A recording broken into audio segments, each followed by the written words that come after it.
So the bill before you is about recognizing the fact that trauma manifests itself as a reaction and not always just as a memory.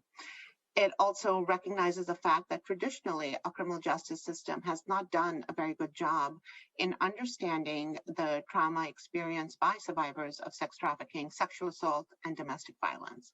This bill is really about making sure that we are helping our survivors reclaim their lives and make sure they can move forward in a way that is positive.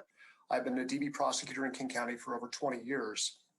5180 provides relief for the most marginalized in our justice system, survivors of gender violence, domestic violence, sexual assault, and trafficking victims who have entered the criminal system, often as a result of their victimization. Research from the National Institute of Justice and many, many other organizations tells us that the vast majority, and this is primarily women in jails and prisons, have been physically or sexually abused before their imprisonment. Trauma begets marginalization, and often begets crime. We build a more fair and equitable justice system by taking down burdens and roadblocks, and that is especially true for the most marginalized in our community, those who were past victims of gender-based violence who return to the criminal justice system as defendants. They deserve a second look and a second chance. I've been in the field about 20-something years, and I've worked with a lot of marginalized BIPOC survivors. And a lot of times we hear from the survivors that they, when we're talking about barriers, we hear about conviction.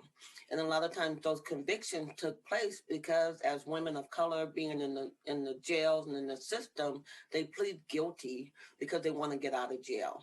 And so, but they're not informed that once they get out of jail, that this criminal history will stay on their record forever, damn near forever. So it affects their housing, it affects their employment, it affects their children, it affects a lot of things by having these convictions on their record.